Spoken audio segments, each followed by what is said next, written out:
বন্ধুসকল আমি এতিয়া আহি পালোঁ শংকৰদেৱৰ জন্মস্থান বৰদোৱা সত্ৰ বৰদোৱা থান যি কয় আপোনালোকে। তো আমি এতিয়া ড্ৰেছটো অকণমান চেঞ্জ কৰাই লগ পাই আছোঁ আৰু ভিতৰত গৈ আছোঁ আমি। ঠিক আছে বন্ধুসকল, কেনেকুৱা লাগিছে? ঠিকে আছেনে? আজি একদম ভকত বৈষ্ণৱ হৈ ওলাইছোঁ। তো গুৰুজনৰ এবাৰ আশীৰ্বাদ লোৱা বুলি। তো আহক মোৰ লগত একেলগে ভিডিঅ'টো চাই থাকক আৰু কেনেকুৱা কি ভিতৰত চাওক। তো বন্ধুসকল আমি ভিতৰত গৈ আছোঁ এতিয়া। আহক ভিতৰলৈ সোমাই যাওঁ।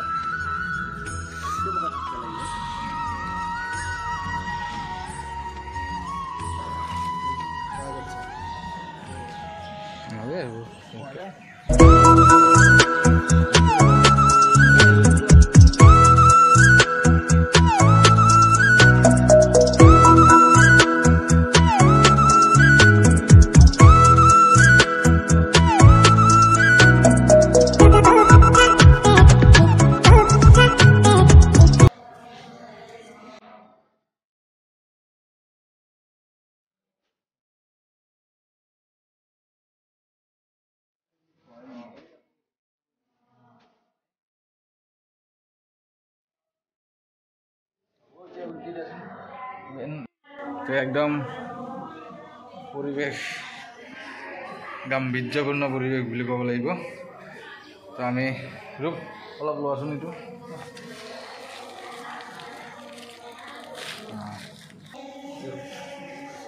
কৃষ্ণ প্ৰভু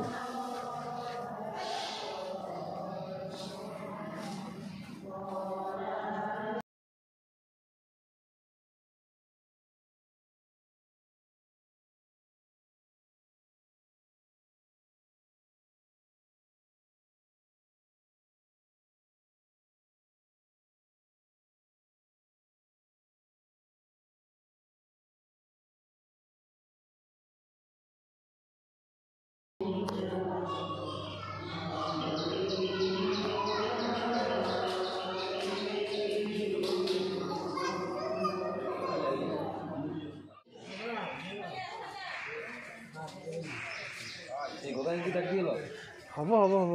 আছে দে, এতিয়াও আছে মোৰ ভাগক লাগি ৰাখছে এখন।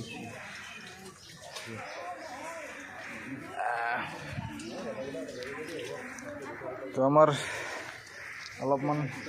তেল দিলোঁ গোটেইকেইটাই মিলি চাকিত অলপ ধূপ লগাই দিওঁ।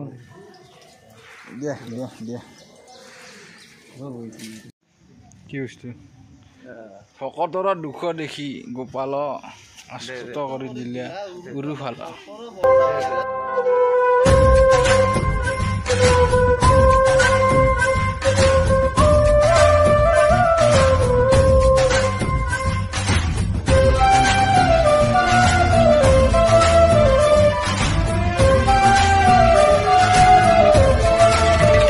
এইটোৱে আমাৰ অৰ্জুন কৃষ্ণ ৰথ আইখাৰ সৈতে সাংস্কৃতিক মঞ্চ।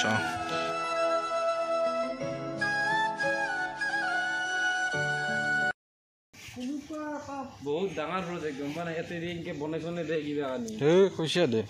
বটিং চটিং যদি দি দে মানে খাবও পাৰে নিজকে ৰান্ধি। ওগুলা নিজকে নাইচতে কৰে না আছে তো তাতে আছে তো সেই তাতে কিবা এটা ফটো আছে কৃষ্ণৰ। তো বৃহৎ পুখুৰী এইটো আপোনালোকে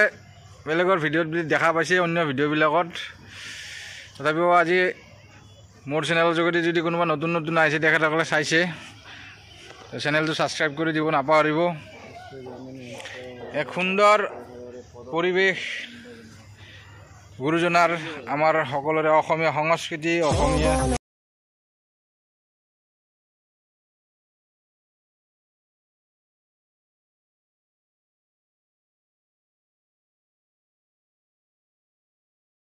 আজি এই ড্ৰেছত এই স্থানত আহি এইটো কি ক'ম মানে এটা নুবুজা অলপ ডাঙৰকৈ ক'বা। ডাঙৰকৈ মানে মাতে সৰু হৈ গৈছে ৰাতিপুৱাৰ পৰা আকৌ খাবাই বনাই না বেচেৰা খোৱা নাই দিন। আচ্ছা বাৰু খুৱাই দিম দে টেনশ্যন নল'বা। বাকী ক কেনেকুৱা ফিলিংছ? কি ক'ম মানে যেতিয়া আতে নিজে আহি কিনে গম পাব মানে সেইটো কেনেকুৱা অনুভূতি হ'ব ইয়াতে আহি কিনে মানে নিজৰ কেনেকুৱা ভাল লাগব সেই বস্তুটো নিজে মানে ক'ব নোৱাৰি কিন্তু নকলেও মানে এটা ভিতৰি সেই ফিলটো পাই থাকে মানে তাতকৈ মই বেছি একো নকওঁ আৰু মানে অকলে আহক আমাৰ নিজৰে বস্তু আমাৰ জাতিৰ গুৰি ধৰোতাজনৰ মানে আমি মিছ কৰোঁ জন্মস্থান গতিকে সেই বস্তুটো কেনেকুৱা কি সেই বস্তুটো চবেই আহি কিনে একবাৰ চাই যাওক আৰু মানে এইডাল যে শিলিখা গছ দেখা পাইছে এইটো শংকৰদেৱে মানে পুস্তক লিখিছিল কিতাপ পত্ৰ এইবিলাক লিখিছিল নামঘোষা হওক বা অন্যান্য ধৰ্ম গ্ৰন্থবিলাক লিখিছিল এইডালে গছ শিলিখা গছ 600 বছৰমান পুৰণি বোলে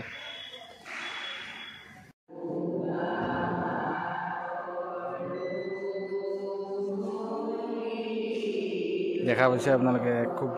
গাম্ভীৰ্যপূৰ্ণ ভক্তিসুলভ পৰিৱেশ আমাৰ থলুৱা আমাৰ যিবিলাক অসমীয়া সংস্কৃতি ইয়াতেও কিছু খোল চোলবিলাক থৈ দিছে তাতে খুব ভাল লাগিছে আৰু আসনৰ ওচৰলৈ গৈছোঁ যিমান পাৰে আপোনালোকক দেখাইছোঁ চাওকচোন আহিব আপোনালোকেও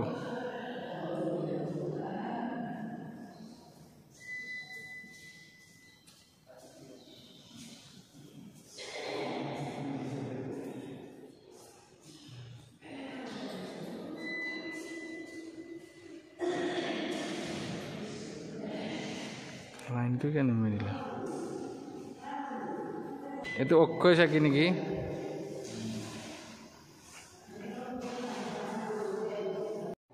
তো আমি আজিয়ে ইয়াৰ পৰা ৰিটাৰ্ণ হ'ম মানে আমি নগাঁৱৰ পৰা একদম আৰু নলবাৰী ৰিটাৰ্ণ হ'ম তো যিমান সোনকালে বাৰু আমি আপোনালোকক দেখাবলৈ চেষ্টাও কৰিছোঁ প্লাছ আমিও চাইছোঁ আমি মানে মোৰ লগত কৈছোঁৱে তেতিয়া ৰূপ আছে হিমাংশু আছে তো এনেকৈ চাইছোঁ যিমানখিনি পাৰোঁ বাকী আপোনালোকক দেখালোঁ আহিব যিসকলে অহা নাই আৰু সঁচাকৈ কিবা এটা মিছ কৰি আছিলোঁ যেন অনুভৱ হয় আমি আজি যে কিবা এটা মিছ কৰি আছিলোঁ ভাল লাগিছে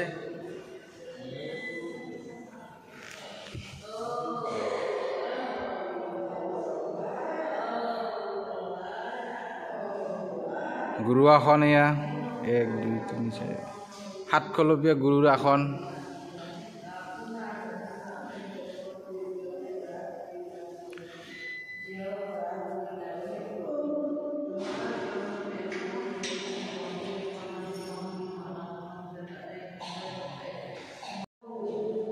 আৰু মেইন এখন আছে ইয়াতে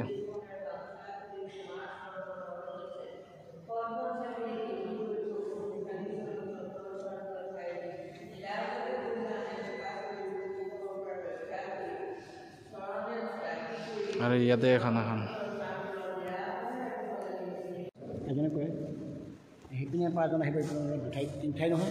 ৰাতিপুৱা মোটামুটি ধৰক 4টা 4:30 নামঘৰ খোলে নোখোলে সেইটো বাহিৰত বহি তাৰপিছত 7:30হে নামঘৰ খুলিব 7:30 বজাত নামঘৰ খোলে ৰাতিপুৱাটো বাহিৰতে হয় চাওক ইমান মানে ভক্তিৰ এটা সৰোবৰ বুলি সঁচাকৈ কৈছে শংকৰদেৱক আমাক মানে ৰাতিপুৱাই 4:30 আকৌ 7:30 খোলে তাৰপিছত 7:30 খোলে তাৰপৰা 9টা বজাত আহি পেলাই যাব তাৰপিছত ভকত আহিব ভকতে যাব পাঠ হ'ব নাম হ'ব এনে 14 প্ৰসংগ দিনটোৰ ভিতৰত ৰাতিপুৱা 4:30 মানৰ পৰা 14 প্ৰসংগ সদায় আকৌ এনেকৈ আবেলি আৰু একেবাৰে আবেলি ৰাতিপুৱা 4:30 বজাৰ পৰা একেবাৰে গধূলা 7টালৈকে 14 প্ৰসংগ হ'ব আপোনাৰ ইয়াতে এনে কিমান বছৰ হ'ল নাম কৰাৰ লগত মানে জন্মৰ পৰাই আছে মই জন্মই বৰদোৱাত মই জন্মৰ পৰা কিমান সৌভাগ্যৱান এখেত মই জন্ম পাই আছোঁ সৰুৰে পৰাই এই নামত ফুৰিছোঁ বৰগীত গাইছোঁ আৰু এতিয়া মই থানৰ আচাৰ্য হিচাপে ৰাখিছে দায়িত্ব আছে গতিকে মই আজি এই থানত নিৰ্দিষ্টকৈ সোমোৱা আচাৰ্য হোৱা আজি 8-9 বছৰ হৈছে 9 বছৰ মই আচাৰ্য মানে জন্মৰ পৰাই এই বৰ্ডৰ লগতে জড়িত জনা দিনৰ পৰা আৰু মোটামুটি ক'ব গ'লে আপুনি বৰ্ডৰ লগত মানে মই 14 বছৰ বয়সতে যোৰহাটত সাহিত্য সভা হৈছিলোঁ সাহিত্য সভাত মই বৰগীত গাইছিলোঁ 1954 চনত আপোনাৰ জন্ম কেজন মই 39 চনত জন্ম মই 54 চনত যোৰহাটত বৰগীত গাইছিলোঁ সাহিত্য সভা আৰম্ভণি তাৰপৰা মই তেতিয়াৰ পৰাই মানে এই বিষয়ত জড়িত আছোঁ আৰু মানে খেতিপথাৰৰ ওপৰত তাৰ মাজতে আছোঁ খেতিপথাৰটো আছেই মোৰ খেতিপথাৰৰ মাজেদি মই এইটো এৰা নাই এতিয়া কোনো খেতিপথাৰ নকৰোঁ আৰু এই নামৰ দায়িত্বটো অহাৰ পৰা মই খেতিপথাৰ নকৰোঁ মই ইয়াতে আছোঁ সদায় থাকিবই লাগে খেতিপথাৰলৈ নাযাওঁ আৰু গুৰু আসন দুখন মানে আগৰ কীৰ্তনঘৰ দুটা আছিলে আমাৰ সত্ৰ দুইখন ককাই ভাই বেলেগ হৈ দুটা নামঘৰ হৈছিলে দুইটা নামঘৰত দুখন আসন আছিলে যেতিয়া আমাৰ নামঘৰ এটা কৰিলে নহয় সেইটো নহয় সেইটো তাৰ আগতেই এইটো 57 চনতে এটা কৰিছে 1957 চনত এটা নামঘৰ হৈছে এটা সীমাটো এইটোৱেই সীমাটো সিপিনৰ মানে এই মাছটো একদম সীমা এই দুৱাৰমুখটোৰ মানে আধা ইফালে চৰকাৰে মানে ধৰি তেতিয়া একেলগ কৰি দিলে একেলগ কৰি দিয়াৰ পৰা এতিয়া আমি দুইখন সত্ৰ হলগুৰি সত্ৰ নৰা সত্ৰ দুইখন সত্ৰই ভগাই গাওঁ এদিন তেওঁলোকে গাব আৰু এদিন আমি গাম দুই পদশীলাত তেওঁলোকৰ নৃত্য প্ৰসংগ থাকিব এই পদশীলা আছে তেওঁলোকে সদায় গাব আমাৰ পদশীলা আছে আমি সদায় গাম কিন্তু আমাৰ পাল পৰিলে আমি গাম আৰু কিবা তিথি আছে গুৰু কীৰ্তন পাতে জন্মোৎসৱ পাতে কিবা পাতে সেই দিনকেইটাত হিচাপে এখন সত্ৰক দিব 3 দিন আৰু 2 দিন তিথি পৰিলে গণ গাব লাগিব সেইপিনে গাব তিথিও গাব সেইপিনে তাক আমাৰ আপত্তিৰ কাৰণ নাই আমি এনেকৈ মোকাবিলাকে চলি আছোঁ দুখন সত্ৰ মানে এতিয়া গুৰুৰ আসনখন আধা মানে নৰসত্ৰ নৰগুৰি সেই দুখন আসন আছিলে যে ভিতৰখন নৰসত্ৰ মানে ডাঙৰ ককাই আছে সেইকাৰণে ভিতৰত দিছে মানে সেই ডাঙৰ ককাই বুলি নহয় এনে মানে দুখন আসন এখন তাত থ'লে এখন আঁত থ'লে কিমান বছৰ হ'ল এই আসন মই ক'ব নোৱাৰিম অন্ততঃ 200 বছৰ আগৰ 300 বছৰ আগৰ কি কথা আৰু তেনেকুৱাই আছে যেনেকুৱা বনাইছিলে একোতো মেৰামতিও কৰা নাই মেৰামতি কৰিছিলে যেতিয়া নতুন আনিলে 57 চনত তেতিয়া মেৰামতি কৰিছিলে তাৰপৰা এতিয়া অলপ কিবা কাষ কাটকম আহিছিলে এতিয়া সেইটো ভাল কৰি দিলে এতিয়াতো আপোনাৰ চৰকাৰেওতো অনুদান দি পেলাই নতুনকৈ কাম চলি আছে চাগে আপোনালোকৰ কাম কৰিলে এইবিলাক আগৰ হেৰি আছিলে কিন্তু তাক ভাঙি এতিয়া হিমন্তই পাই পেলাই এইবিলাক একদম নতুন কৰি পেলালে আঙুলতাৰ দিনৰ পৰা মোটামুটি এটা আঙুলতাৰ দিনৰ পৰাই কাম হৈ আছে হ'লেও এতিয়া হিমন্তই পাই একেবাৰে ধুনীয়া কৰি পেলালে হিমন্তই মানে বহুত কাম কৰি দিলে হিমন্তই আৰু এতিয়া কি কাম চলিছে এতিয়া কাম হ'ব সেই নামঘৰটো এনেকুৱা হ'ব এই নামঘৰটোৰ ক্ষেত্ৰত কাম ভাওনা হয় ওখ হ'ব ওখ নকৰিব নেকি তাতে থাকিব মানে অলপ হেৰি কৰিব এই টাইলছবিলাক গুচাই মাৰ্বল দি দিব আৰু ওপৰটো এনেকৈ চিলিং কৰি দিব ওপৰটো একো নাই যে ওপৰটো এনেকৈ কৰি দিব আৰু পুখুৰীটো কিবা পুখুৰীটো এইটো গংগা সেইটো ডাঙৰটো যে সেইটো আকাশী গংগা শংকৰদেৱে যেতিয়া ভকতৰ পানীৰ অভাৱ হ'ল তেতিয়া শংকৰদেৱে বৈকুণ্ঠৰ পৰা গংগা নমাই দিলে আগতে আমাৰ নাম এইখিনি জেগাৰ নাম আছিলে আলি পুখুৰী সেই ওচৰতে এজন বটগছ আছিলে ডাঙৰ বটগছ এজোপা আছিলে সেই বটগছজোপাৰ ওপৰতে গংগাখন পৰি গ'ল গংগাখন পৰি বটগছজোপাৰ তললৈ দাবি গ'ল সেইকাৰণে বটগছজোপা লিখা আছে আলি পুখুৰী বটবৃক্ষজোপা তললৈ নাইকিয়া হৈ গ'ল এই বটত জবি যোৱা পাই বটত জবা আগতে আলি পুখুৰী নাম আছিল বুজি পালে তাতে সেইকাৰণে লিখাও আছে মানে সেইটোতো নামঘোষাত নে ক'ত আছে নামঘোষাত আছে লিখা তো কৈ থাকিলে ওৰকে নপৰে গুৰুজনাৰ কথা নলবাৰীৰ পৰা আহিছোঁ আমি লগ পাই ভাল লাগিল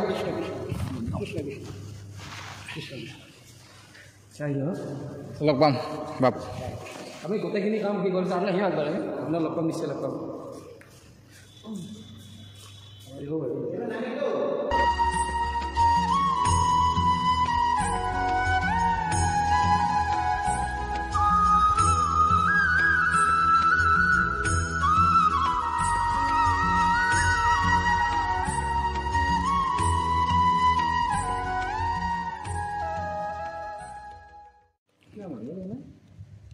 তো সঁচাকৈ আজি গধূলিটো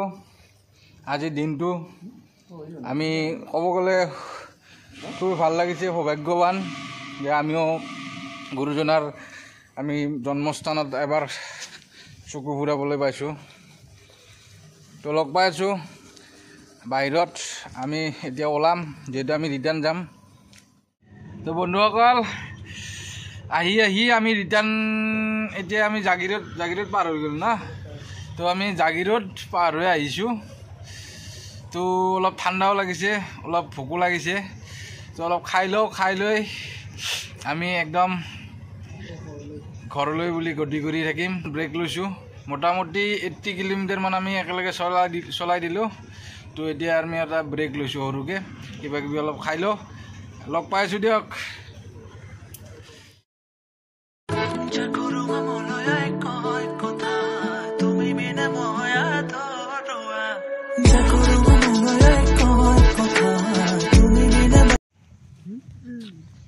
তো বন্ধুসকল, কালি ৰাতি আমি আহিবত অলপমান দেৰি হ'ল, মোটামুটি 11:30 বাজিল ন। তো অলপমান ভাগৰো লাগিল, তো এনেকৈ ভিডিঅ'তে এণ্ড কৰা নহ'ল। বাকী ভিডিঅ'টো চাই নিশ্চয় আপোনালোকে ভাল পালে, আৰু নিশ্চয় আশা কৰিছোঁ ভিডিঅ'টো চাই ভাল পাবই, আৰু আপোনালোকেও যিসকলে যোৱা নাই যাব। তো এনেদৰে ভিডিঅ'বিলাক চাই থাকিব, লগ পাম অন্য এটি ভিডিঅ'ত অতি সোনকালে। তো আজিলৈ এৰিছোঁ, তো বাই বাই।